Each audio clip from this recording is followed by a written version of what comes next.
All right, we're back on One True Podcast / Vodcast, whatever we call this thing now. John Werner, Tony Adame, Bryce Cherry here, talking a little football again. And, of course, we always have our intrepid producer, Chris Oliver, here. Let's give Chris a Chris. Round of applause. You don't see him, but he does a lot. He does do a lot. Except for smile. We may be taking this thing on the road soon, like at least across the newsroom. That's a big step. Yeah. Taking it live, I think. I think we're already live, but we may be taking it Facebook live. It's going to be Facebook official. No promises. Okay. Yeah, no promises. Apparently, guys, our prognosticating abilities are up to snuff. Or at least we're not going to talk about all the games we got wrong. The Baylor-Texas game pretty much played out to the script that we set up last week. We said it was going to be a toss-up game, a tough game. It was. The Longhorns knocked the Bears from the ranks of the unbeaten with a 35-34 win. Certainly trampling the hopes for Baylor of making that college football playoff, whatever hopes they had. So let's crank up our predicting skills again. Does Baylor right itself this week against a pretty average TCU team? Yeah, I think so. I think they're a lot better than TCU. I think Baylor's probably upset after that loss, probably really upset. And they're coming home, and and it doesn't take anything to get fired up for TCU. Right. That's just kind of natural, I think. But yeah, like you said, TCU's very average. Yeah. Kenny Hill has been really erratic at quarterback this year. In fact, he was benched in the third quarter in their last game against Tech. So I think they're going to play a really good game. Yeah, I think you look at that game, like you said, there were just so many close, which we're going to talk about in a second, so many close, times they could have won. Definitely against TCU, definitely at home. Just get the feeling their fans are really excited to have them back here and see them play McLean again, just because, obviously they played tough and made some mistakes, but yeah, I mean, TCU, like Kenny Hill, we talked about this earlier. It was kind of like what he did at A&M, where he had a good game at the beginning of the season, a couple good games, and just really it was limited after that. And you're seeing that again at TCU, and I think that Patterson can probably go out and recruit a really, really good quarterback, as he's shown in the past, and right the ship. But they are really struggling. It's weird to see. Yeah. As John alluded to, you're talking about Baylor's two biggest rivals back to back. Yeah. I mean, Texas and then TCU. I wrote about the Baylor-TCU rivalry last year and the revivalry, as they call it. Two private schools, two Christian schools, two schools that have a long history of really it's been a close series throughout the entire history. A lot of close games. Of course, everybody remembers 61-58 from 2 years ago. It's in the team photo. Yes, it was in the team photo. So last year, Tony, they lined up for the team photo for the 2015 team, and they had number 61 and number 58 next to each other. That's not petty. Jarrell Broxton and Spencer Drango. Yeah. Wow. And they said it's purely coincidence. No, it was trolling. It was trolling. Big time. Yeah, big time. I like when teams hate each other. That's okay with me. Yeah, it's fun. We want that. We want some hatred. Obviously Jim Grobe maybe not have endeared himself to Baylor fans by mentioning that he's actually friends with Gary Patterson, but. I still don't think the programs like each other. The teams probably don't like each other. I know the fan bases don't. And the players. Obviously, a lot of these guys are guys that played against each other in high school with each other. I mean, there's a lot on the line. A lot of when they play, it's a lot of bragging rights, too. So. And I just think that Baylor will be fired up to kind of redeem itself from a game, as Tony alluded to, that was right there for the taking last week. It was. They could have stayed undefeated and certainly let that game slip away. And so let's go into that. There were more than a few head-scratching calls by the officials in that game, both ways. And there were 7 booth reviews, which led to that 4.5-hour marathon. John was asking me, Tony, after the game we were writing, and he said, "When's our deadline again?" This is a 2:30 game, and we're asking about deadline. That's about how long like a BCS championship game lasts, or it was just you kept looking at the clock, and it was such a good game that you weren't really thinking about the time. I know when I looked down, and when it was over, you were like, wow, that was almost 5 hours. Yeah, it was Right. insane. The first half was 2 hours, and if you thought to yourself, well, it can't be any worse than that, wrong. Second half, 2.5 hours. So coaches and players are not allowed by NCAA rules or whatever to talk about the refs. However, we can. That's the beauty of being in the media. So how bad were these guys? And is this a Big 12 problem? Is it a college football problem? Or is it just an overreaction to maybe one bad day by one crew? Well, I think they were pretty bad both ways. Really, there were some head-scratching calls both sides. I mean, when they reviewed the play where Seth Russell, they didn't call a targeting. Yeah. I mean, that was clearly targeting. Yeah. I mean, any angle you looked at that was targeting. I don't know how you can look at that play in slow motion that many times and go, that's not targeting. I mean... Yeah, and what the interesting thing now is what they're saying is, okay, the offensive player isn't defenseless. How is it even arbitrary if one player, offense or defense, uses the crown of his helmet against the other one? Because Seth Russell could have done it to him, right? And Right. he could have got called for it too, So I don't quite understand. I said, well, the offensive player was defenseless. Well, that's not the point. The point is when you put the top of your helmet in somebody's face or their chest. I mean, it's the single most dangerous play in football. If they could crack down and eliminate, you could see the popularity of the sport's declining, and it goes around this about guys using the top of their head. It's just so dangerous. And to see so clear cut, like you guys said, you guys watched it on film. Yeah. It puts it right in his. He's lucky he didn't break his jaw. Well, and he did end up with a bent face mask Yeah. after the game, and it could have been from Could have that been play. that, yeah. I mean, it seemingly would Most have been. likely. Yeah, most likely. Yeah. So, are the Big 12? Is this a Big 12 thing? Are the Big 12? Because there's a friggin' Twitter account, Big 12 refs. That are always I need to follow that. Yeah, it's pretty funny actually. But people are always making fun of Big 12 officials. I mean, is it a Big 12 thing? Are they that bad? I don't see that. I don't see it game to game. Right. I mean, you see it. Of course, we watch the Big 12 more than anything else, so we would see that more. Right. I think there's issues all over the country. I mean, I think refs do a fine job. I just think they need to not have as many reviews. I agree. mean, to me, they need to find ways to get the game shorter.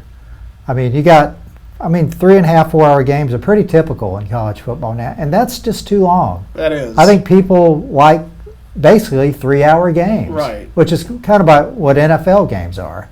So they need to find some kind of way to shorten the length of the telecast. I don't think it's just a Big 12 problem. I think we are, like John said, sensitive to it because we see all the Big 12 games here. I think it's an overall sports problem. If you're watching the World Series right now, it's a problem with their reviews. It's a problem with college football. The extent of the reviews is just amazing. And to still have them, the thing I've noticed this season more than anything is they're still getting calls wrong. Mm-hmm. Yeah. You're talking about the bad call on Russell. I think about Blanchard's interception. That was a great pick. It was, yeah. And you look at it, and you're sitting at home, and you wonder how you can see it, and it's an angle you have to look at where he traps the ball. To me, it was obviously a pick, and they're making these calls. They're getting them wrong. So there's something missing in that process between the review and how it's getting to the refs. I don't know if the information is bad, that they're... I just don't understand how they're reviewing so much and still getting things wrong. If they're reviewing and getting them right, I can buy a 4-hour game because I'll watch it and it doesn't bother me. But to keep getting it wrong and still review it is just kind of head scratching. Let me throw this philosophical question out there. If human error can be an issue for the players on the field and for the coaches on the sideline, why can't it be for the refs? I mean, all of us are old enough to remember when they weren't stopping the game 18 times to make these reviews. And now it's like, no, we've got to get every call right, And heck, I mean, I'm a Houston Oilers fan. They were left out of the Super Bowl because of before there was instant replay. Were playing the Steelers in the late 70s. You remember this, I remember John. that game. Yeah. I'm old enough. Yes. they could have gone to the Super Bowl, and there was no instant replay. We need it for game-deciding plays. There's a reason it's there. We sports in general would be stupid not to use the technology that we have to try to make outcomes more accurate. But like you said, yeah, human error should play through the game. I understand they have the challenges, but gosh, it becomes too much. Yeah, it's gone to the extreme. Yeah, I would be happy maybe 1 or 2 reviews a game. Yeah. I mean, it's 7? Yeah. That's crazy. Why are they not putting it more too in the team's hand on what they can review? I appreciate the rule with, like in the NFL, throwing the flag, you get a review, and it costs you a timeout if it's wrong. I think that's a good better, rule. Yeah. Doesn't bother me. I covered Baylor volleyball, and within just this year, maybe they started it last year, they have reviews now. They can pull out a little challenge card and challenge a call during the game. Fortunately, it's only been like maybe once or twice a game, but yeah, I think it's as Tony said, I think it's spreading out all across all sports. I think you're going to see it, and certainly we do have the technology, but man, it bogs down those games. So, guys, Art Briles returned to the news this week. Has he ever left the news? Well, I was about to say that. Yeah, that's a good point. The Wall Street Journal talked to some Baylor regents who had not really spoken before, and some of them added some additional details and numbers to what we and other media had reported with Baylor's sexual assault scandal. The regents noted that since 2011, there were allegations of sexual assault against involving 19 players in the Baylor football team, 17 different women, and including 4 gang rapes. These are very grisly statistics. The whole thing has been ugly throughout. All this is doing is adding some numbers maybe to it. But my question is this. Given these latest statistics, do you think Art Briles ever coaches college football again? I'm going to never say never. I mean, I wouldn't be shocked if some school gave him a chance somewhere down the road. I don't think it'll be any time in the next couple years. But I think his most likely future is in the NFL. But I'm going to never say never on that. Yeah, you think somebody's going to give him a chance, probably is, especially like John says in the NFL as an offensive coordinator, where he could come in and revitalize someone's offense. You could see them giving him a chance. I would say big time college football for the foreseeable future, no way, because that article also is, it gives details on what he told the regents and him coming in and. They've got this teary apology, and he's quoting scripture, and he's also, in the same breath, admitting that he himself created a system where he was the last person to know about things that happened that were bad, about accusations, about assaults, about whatever. And any school that wants to hire him is going to face such a blowback for the next, few years. I just don't see it, and I don't know that maybe big-time college football is out of the question for him for maybe ever. I mean, that was to me the most damning part of them going on and him admitting, yeah, I made it, so I didn't know. Right. Yeah. There have been no winners in this thing. Nobody at Baylor, certainly nobody on the coaching staff. But to me, the obvious biggest losers in all of this are these women who were victimized. Yeah. And is Art Briles going to coach again? We'll see. I'm kind of with John. Never say never. He'll probably get a shot in the NFL, which seems to have maybe looser guidelines. I mean, they're kind of the league of second chances and third chances. But does he deserve to? I mean, that's another question. Right. And I just think if you are culpable in any way, again, he was probably reckless in, like as Tony said, setting up a system where he was the last to know and just sweeping some things aside. That was reckless, and you can't be reckless on that kind of stuff. And I don't know where that comes from. I mean, I've been around a lot of college football coaches, just like you guys, and it seems to me they're the kind of ones, they want to know everything that's going on. You would think so. And they want to be, if anything, the first and, to their detriment, sometimes the only person to know, if they can. And this is the opposite of that, where he was saying, like the article, he just wanted to be somebody in there just oblivious to other stuff and doing X's and O's, which he did better than anybody. But that turns your back to a whole nother side of it. Like he really was. You are a CEO. They're paying you money like a CEO. You need to be, on in tune with what's going on. It just seems pretty negligent on his part. Right. So the first college football rankings are out. Came out yesterday as we record this podcast. Not surprisingly, the Big 12 didn't really fare very well in the chase for the Final Four. Oklahoma is the highest ranked team in the Big 12. They're at number 14. Baylor's at 17. Oklahoma State is at 18. And then we've got one loss, West Virginia, at number 20. So what would have to happen for any of these teams to crack the playoff? I mean, I feel I know what John's going to say. is it even possible? Go for it. I think it's impossible. Yeah. I just don't see it. Coming into the year, I think Oklahoma had the best shot. Right. Because they have the best non-conference schedule, Sure. and they're Oklahoma. But, they lose to Ohio State and Houston, and That that's knocks it. them out. That's yeah. it for that. Right. Baylor's, their Non-conference, non-conference is just right. too soft.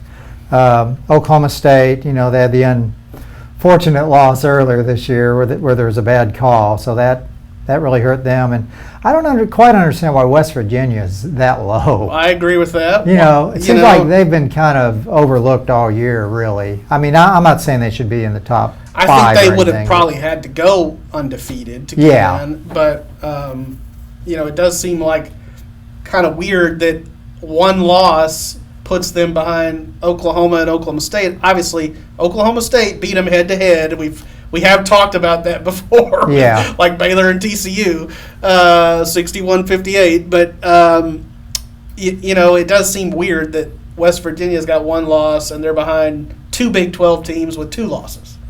Yeah, I mean, it is weird. And I think the only to have a Hail Mary chance at it, Baylor and West Virginia, one of those schools have to run the table to even get close to it. The one thing I read yesterday that I thought, if you were a Baylor fan and just wanted to hope against hope, was that that initial college football playoff ranking, even though this is only the third year, has never been the teams that end up in the playoff. That's true. And there's been some crazy stuff that's happened, and you get to the point where there's a ton of one-loss teams.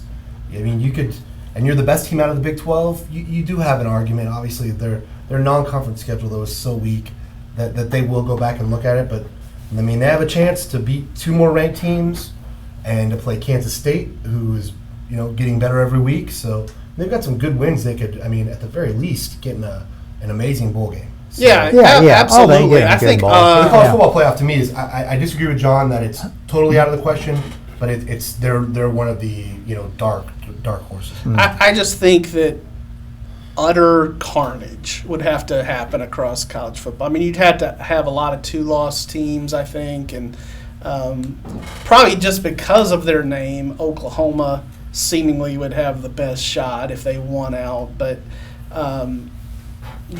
could West Virginia, if it won out, I mean, that would be wins over Oklahoma and Baylor. I still think there'll be some team like Oklahoma or West Virginia in the top 10. I don't think any's getting in the top 4. I agree with John. I don't think it's going to happen. Big 12's way behind this year. Yeah, they're Definitely. down. Yeah. So you guys know my affinity for games, for game shows, and playing, having some fun at the end of our podcast. Yes, I have asked you guys. We're going to play a little game. It's Jimmy Fallon does it on his Tonight Show. Does it with celebrities. I'm just going to do it with you, average Joes. But it's called True Confessions. And we're going to do true sports confessions. In each of our envelopes, we have one true statement and one false statement. We don't know which is which. I don't know which, if yours is in 1 or 2. And so we will pick which envelope, and then you can read that statement, and we'll have 60, the other two guys will have 60 seconds. We're going to let our intrepid producer, Chris, time us. He'll give us the heads up when our time is out, but we'll have 60 seconds to interrogate that person, and figure out whether we think they're lying or they're telling the truth. So, Okay. All right. You guys know the rules. So, John, we're going to start with you.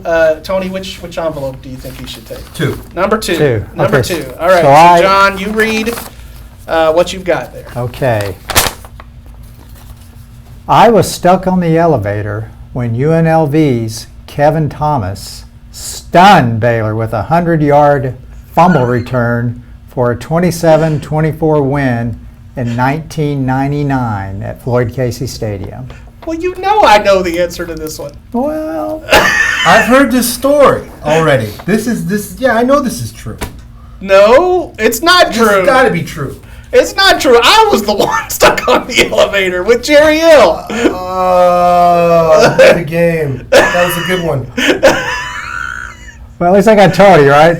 You did. You got me. You did fool Tony. I totally thought that was true. I heard it, and it was such good detail. I said, I've heard this story before. You probably heard it from Bryce. Yeah, and I thought it was true. I thought he was talking about you. It was me. It was me. You're telling All my right. stories.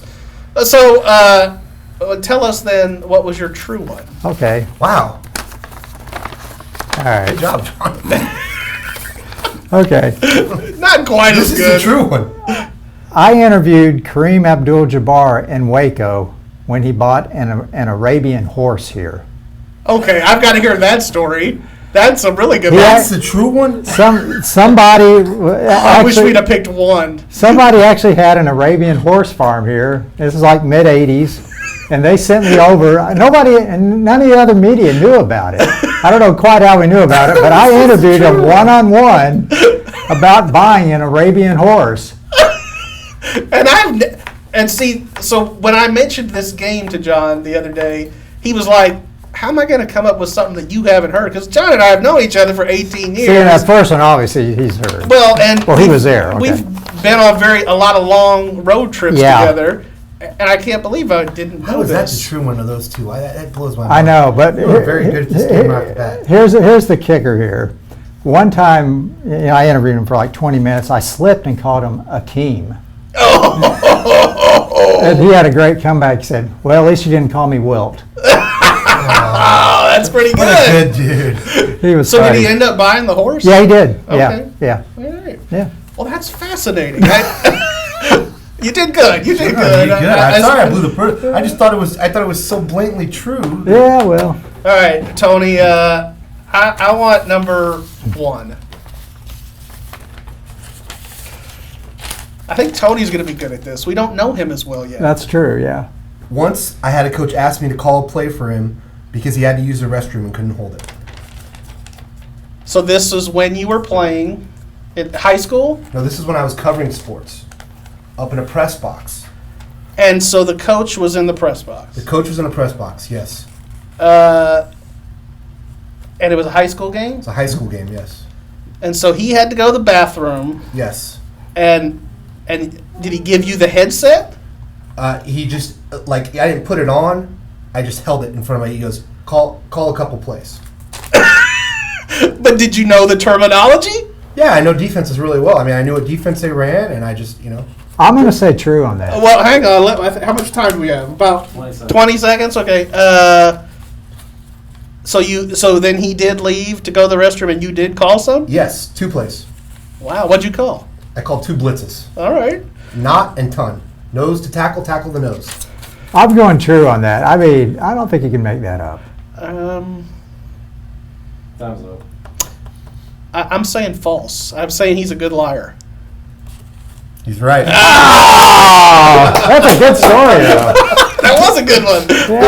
What am I true now? Yes, what's your Okay. true? How'd you know I was lying, Bryce? Come on. I'm sneaky like that. Once I saw a player commit to a major college in front of another player just to make sure the other guy would sign there so he wouldn't have to play with him. Wow, that's funny. It's a true story. The guy's in the okay. That's names hilarious. or Yeah, I'll name names. Junior college football, Butler Community College versus Coffeyville Community College. Cornelius Carradine, who got drafted by the 49ers, they played, and Coffeyville had a wide receiver, Deron Carter, Chris Carter's son. And at midfield, there were a bunch of coaches and stuff around, and these guys were the 2 hottest 1 and 2 junior college recruits in the country. And Deron Carter went up to Carradine and he goes, he'd seen him on a recruiting visit at Alabama, and he goes, "Are you going to go to Alabama?" And Carradine goes, "Yeah, I'm committing to Alabama." He goes, "I'm going there." And Jerron Carter goes, "That's awesome, me too." And he ran away. And so I go up to Carradine and I go, "You're going to Alabama?" And he goes, "No." He goes, "I hate that guy. I just want to make sure I don't play with him." He saw him before the skate. That's a good That one. is a good story. That's a good one. That's tricky. God, that's the first time I've heard of a guy committing to a school just because he didn't want to be around another guy. Wow. And he was just so, it was funny because Jerron Carter was so excited. No. And he just knew he hated Jerron Carter, didn't want to play with him. And All right, y'all Okay. guys want one or two? Johnny picks. Oh, how about 2? Two, okay. Number 2. Let's see here. I once saved former K-State quarterback Michael Bishop from drowning. Okay, now he covered him at Blinn College. Yes, you may ask me any questions you like for the next minute. Okay. Can he swim?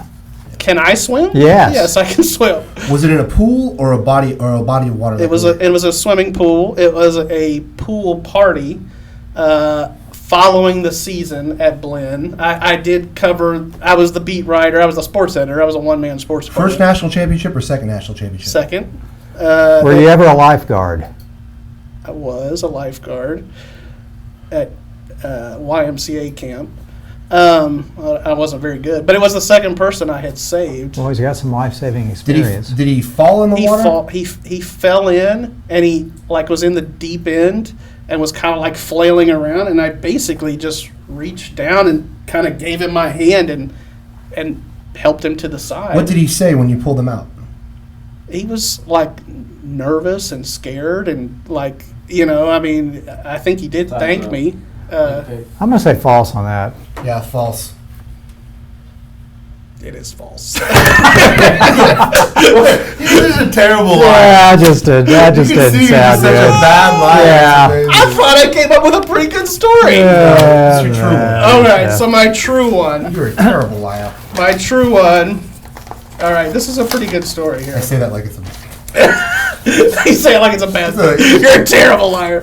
I was in drama. I can't believe y'all. I didn't fool y'all. I thought it was a pretty good story. I once took a nap outside of the Cotton Bowl at the state fair on OU Texas game day. Well, you probably had like a deep-fried Snickers and you were tired. It was before the game. This is like 5 years ago. I was going up to cover the game on that Saturday, first Saturday in October, second. What did they do, first or second? Anyway. And of course, had worked late the night before, Friday night high school football. And, you had to get up early to get to Oh, yeah, traffic's awful. right. And when I went home, I could not fall asleep. Like, I just couldn't do it. And it got to be like 6 or 7 in the morning, and I had not slept at all. And eventually was like, well, I got to go to Dallas now. And so I got up and got a shower. I just had laid in bed all, for like several hours, just not falling asleep.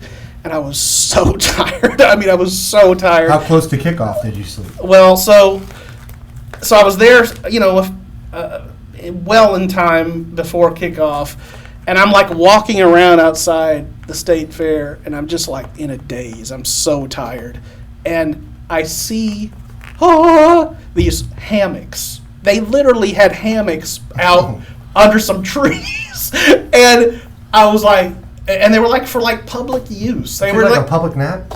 and well, I was just like, I was so tired, man. And so I went and I laid down, and I think I may have slept for a couple of minutes. I mean, not that long. But how many deep-fried Snickers did you have before that nap? Not before the game. I went and got my Snickers after. I bowed down to John in this game. Your false story was so good. Only because, I disagree. And the truth. Well, I knew it was a lie as soon as he said it. But then you wouldn't know. But if he would have pulled the other one out first, I mean, that's amazing. That one sounds made up, the Arabian horse. Yeah, it does. Yeah.